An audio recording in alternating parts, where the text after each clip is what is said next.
We're going to be looking at notes, direct and inverse variation. You've seen a lot of this stuff in Algebra 1 when we talk about direct variation, because direct variation,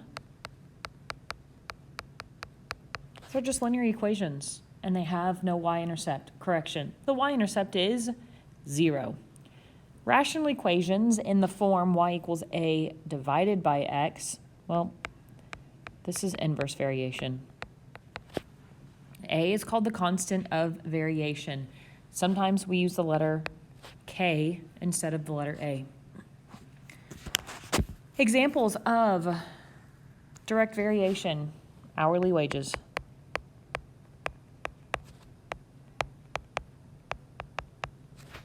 Could be something like y equals 5 times x. This is a linear equation, and our graph in this particular example would be increasing. Given y equals kx, if we are trying to figure out what the constant of variation is, we're going to divide both sides by x, which gives us k is equal to y divided by x. Huh. That kind of looks like slope. Definition: A, relationship between two variables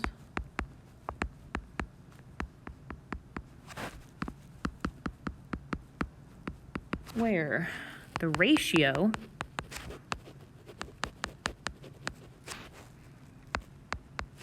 of x, quick correction, that should be, turn on my pencil, that should be y divided by x, not x divided by y.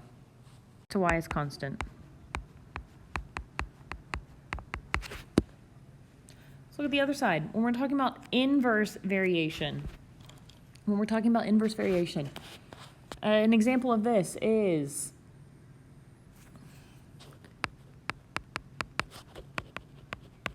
set cost rentals,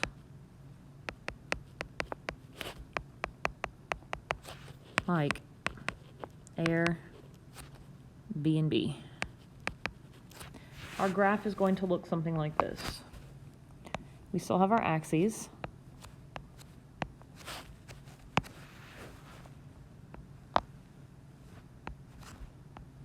And then we're going to have two parts to our graph.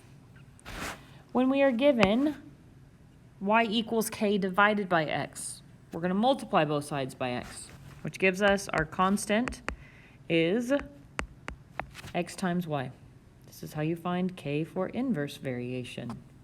Definition: this is a relationship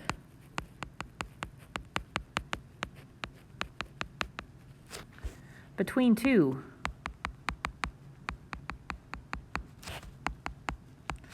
variables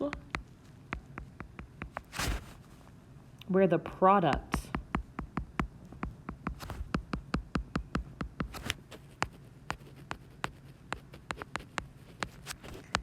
x times y is constant. Okay, let's go to the back. Examples. The amount of refund you get for returning recyclable aluminum cans varies directly with the number of cans you collect. The refund price for a pound of recyclable aluminum cans, which is about 25 cans, is 40 cents. Find the constant of variation. First, check the type of variation. Again, we're looking at direct variation, so we're doing our ratio of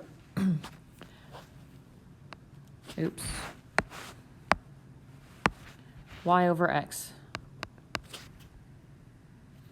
When we do that, we get k is equal to the cost we have divided by the number of cans, which gives me 0.016, or 16 thousandths. Write an equation that relates the refund price, P, and the number of cans, C. P is going to be equal to, well, the constant we just found, times how many cans we're going to use. How much refund would you get with 100 cans? Plug it in. We're going to substitute.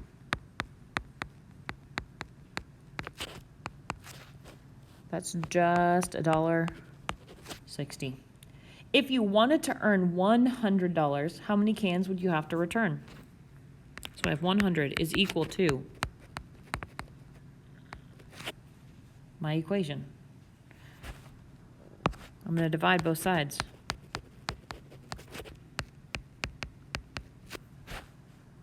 And we get, there's the color I want, 6,250 cans. Boyle's law states, for a constant temperature, the pressure P of a gas varies inversely with its volume. In a lab experiment, a pressure of 46 pounds per square inch psi compresses the gas sample to a volume of 360 cubic feet.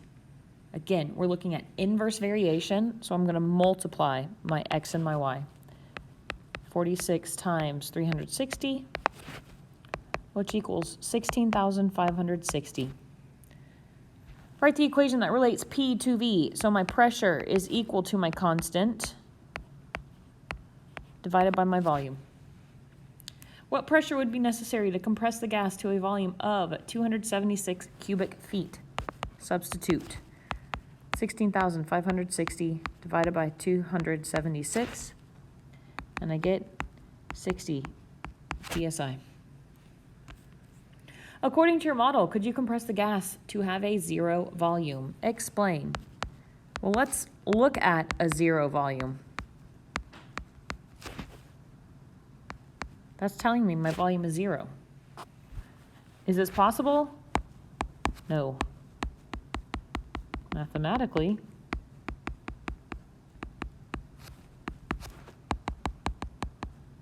this would be undefined.